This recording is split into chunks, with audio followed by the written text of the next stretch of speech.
Empire's Jamal lion Jussie Smollett is now in the center of attention for the alleged hate crime. This is probably the most complicated and suspicious case of hate crime in this year so far. At first, Jussie was a victim of a homophobic attack and was hospitalized as a result of it. Now, Smollett is accused of falsification of the case and lying to the police. Stay with us to get to know the details and unexpected turns of this story.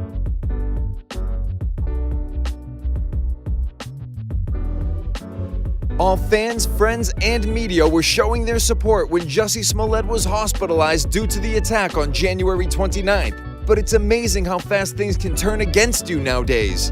After the research carried out by the police and detectives during the past couple of weeks, this case has had a rather huge and unusual twist. But let's track the whole story from the beginning. On January 22nd, the Empire actor received a letter via the Fox studio, which was like typical death threats from horror movies with letters cut out from magazines. In addition to the homophobic context, a strange white powder was found there, but later was identified as aspirin. Apparently, the letter didn't have the effect the sender was expecting, so on January 29th, Jussie was attacked on his way home in Chicago. He reported the incident to the local police, stating that two men in masks spilt bleach all over him and then put a rope on his neck. The attack was called homophobic and racist, just like how during the following police interview, Jussie said that it was exactly what the attackers were shouting, in addition to, "This is Magga country."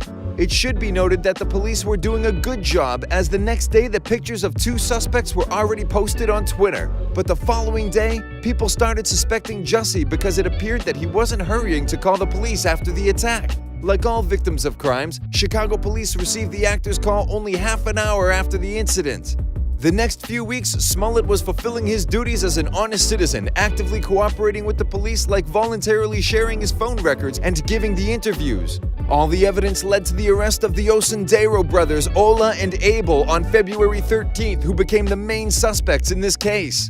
Probably Valentine's Day made Jussie Smollett more emotional because on that day he decided to give an interview and explain his behavior after the attack. According to Jussie, unlike stereotypes, gay men are not weak. To calm down the rest of the suspicions, he said that he hadn't taken off the rope and the clothes soaked in bleach when he was in the hospital because he wanted to save it until the police came. His explanation sounded quite reasonable, but not for everybody. The same day, unexpected rumors started to spread. Being a good actor, Smollett allegedly staged his own attack when he found out that the Fox studio wanted to kick him out of the Empire TV series. The producer of the show, Danny Strong, commented on this controversy on Twitter, stating that Jussie's character is the viewer's favorite and the actor is doing a good job, so all the rumors about writing him off Empire were false. Chicago Police Department stayed professionally neutral, treating Smollett as a victim due to the lack of evidence that the incident was a hoax, and more importantly, the lack of videos showing the alleged attack. The story got another unexpected turn when on February 15th, 2 days after the arrest, the Osundaro brothers were released.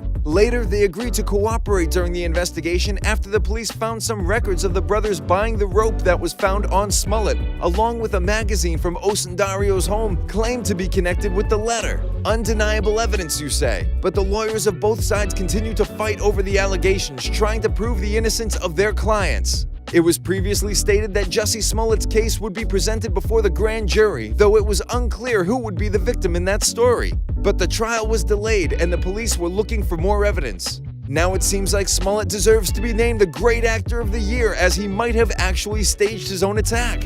According to USA Today, the Empire actor has been charged with disorderly conduct for filing a false police report about the alleged hate crime. He was charged almost immediately after some evidence was presented to the grand jury. Previous claims say that he might be sentenced to 1 to 3 years in prison. The latest news published in The Guardian says that Empire actor hands himself in after being charged with lying to police. But we should not be that surprised after all. Jussie has already lied to the police before in 2007. It was reported that when he was pulled over by the police, he tried to pretend to be his younger brother, hiding the fact that he was driving without a license and being intoxicated. As we can see, Smollett has some experience with wicked things like that. What do you think about this case? Do you think Jussie was falsely accused of falsification of his own attack? We'll be glad to read your comments, and don't forget to subscribe to our channel to become part of our family.